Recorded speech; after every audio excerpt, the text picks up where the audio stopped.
Tšau! Meie oleme siis Kristin ja Miia Camilla. Täna ma siis näitan, mida ma võtan sünnitusmajja kaasa. Tšau, ja.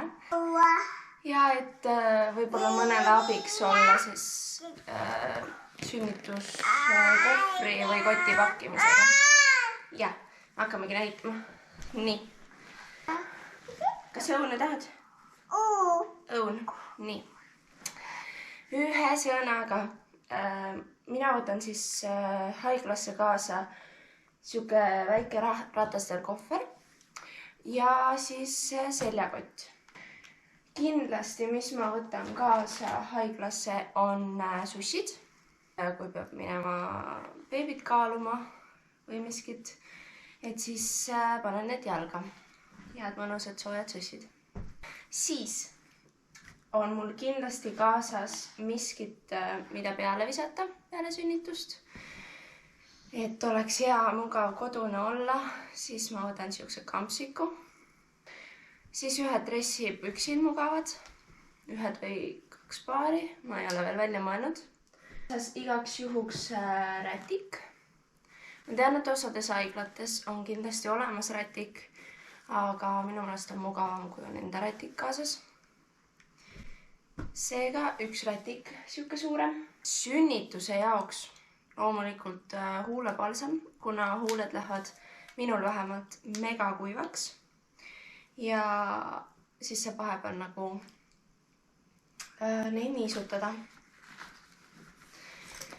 Kindlasti sünnituse juurde ma võtan ka meie e-poes müüdavat kõrrega veepudelit või joogipudelit. Siia saad kas smuuti sisse teha või vett.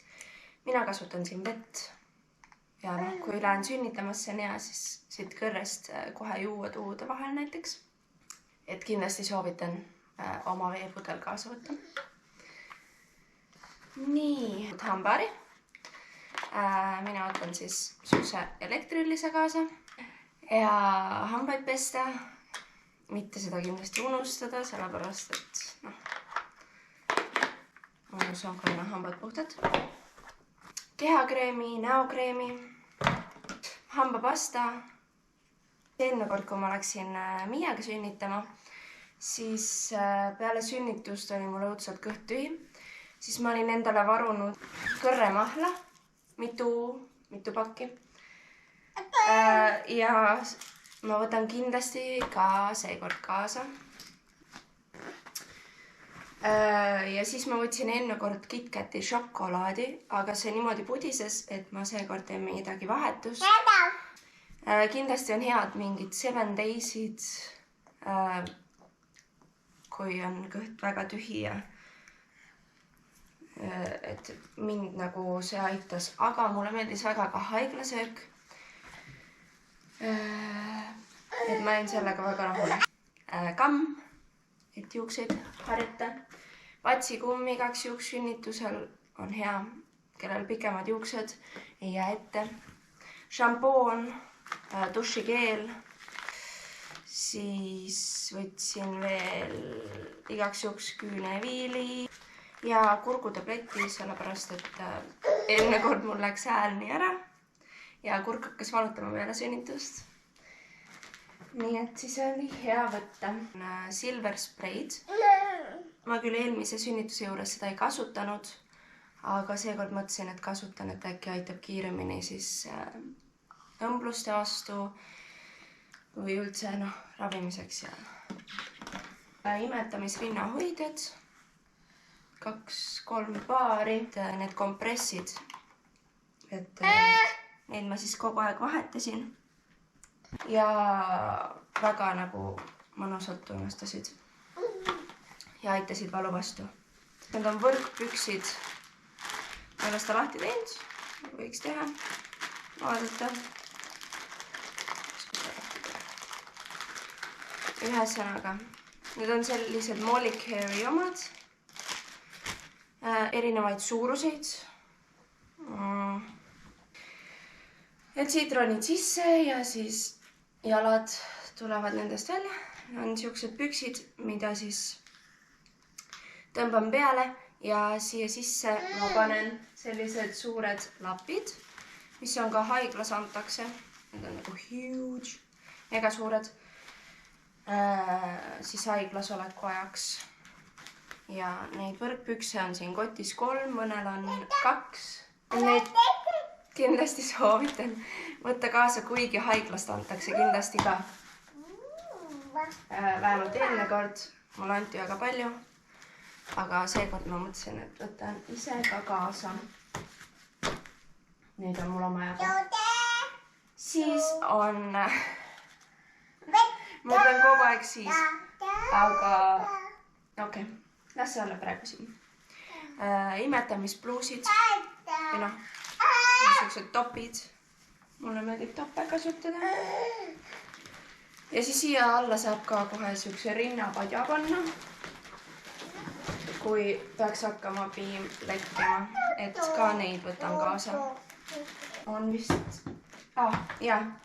öösärk ka. Hetkel on mul siin 1, aga hea mõnus peale seata. Et tudumiseks siis. Et loomulikult on ka eraldi imetamis öösärgid, mille saad kiirelt lahti teha. Aga ma kasutan täitsa tavalist. No mugavaid riideid võib veel rohkem võtta. Ja salfakad. Minul näiteks läheb vaja nuuskamiseks. Ja sünnitusplaani võtan kaasa. Mul on see, mis ma eelmine kord koostasin. Et neid näidiseid leiab kõik internetist ilusti. Et seda siis annan enne sünnitust arsti kätte või emanda kätte. Ja siis ta saab sellega tutvuda ja mulle paremat tuge pakkuda. Siis beebile ma võtan niiskeid salfakaid kaasa. Kuigi Miiaga ma minu meelest ei kasutanudki haiglas üldse niiskeid salfakaid, et kraani all pesin. Aga noh, igaks juhuks. Siis ma ei ole seda pakki veel lahti teinud, aga paar mähkut võtan talle ka kaasa isikesele. Kuigi sealt haiglast, me olime Pelgus. Pelgus on ilusti kogu aeg nagu juurde neid mähkusid.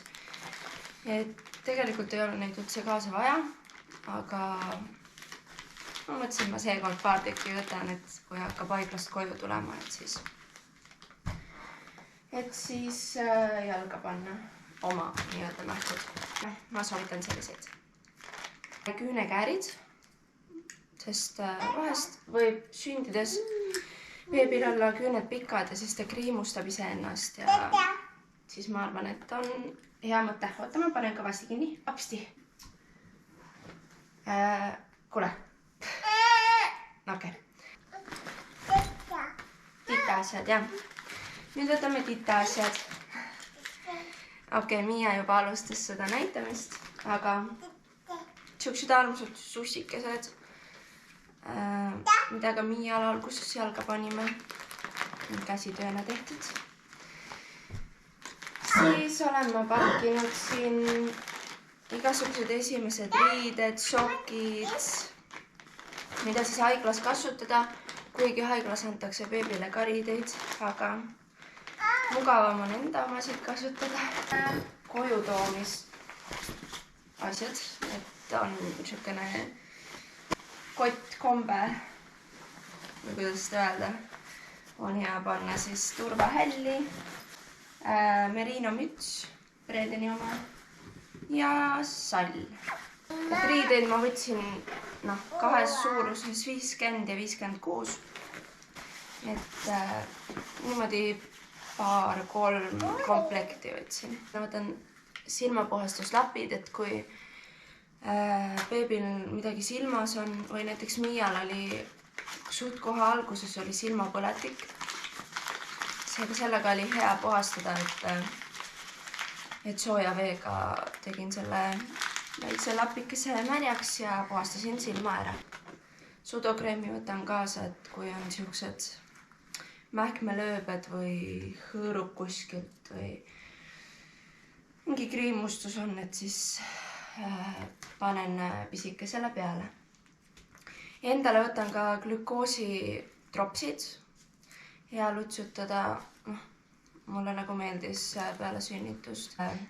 Kindlasti on suhteliselt igav seal haiglas olla, oleneb kaua te olete. Ma soovitan võtta kaasa näiteks raamatuid. Paar raamatut oleneb, kui kiiresti te loete. Siis kes tahab arvuti võtta kaasa, mina ise ei võta. Pigem olen nagu eemal ekraanidest ja veedan beebiga rohkem aega. Ja kindlasti puhake haiglas, et peale haiglast tulekut koju on kõik teisiti ja on palju raskem ja võib-olla beebi ei maga nii palju öösel. Et kindlasti soovitan seal hästi palju beebiga koos puhata ja mitte üle muretseda. Sünnitus lähebki kõigil erinevalt. Kellel siin, ma ei tea, tunni ajaga käes, kellel on 32 tunniga, või 72 tunniga. Ja olla positiivne ja tundub, et kõik sai räägitud ja loodame, et kõik läheb hästi ja sujuvalt ja saan kiirelt koju. Ja kui miskit mul endal puudu jäi või midagi oskate mulle veel soovitada, mida ma võiks kaasa võtta, siis kindlasti kirjutage siia alla kommentaaridesse, et see tuleb kindlasti kasuks ja jõuan veel kaasa pakkida.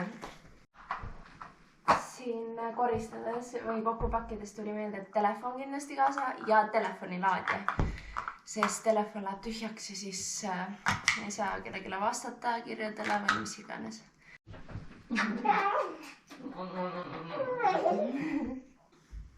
Armas teile. Tšau, tšau. Teiega tšau.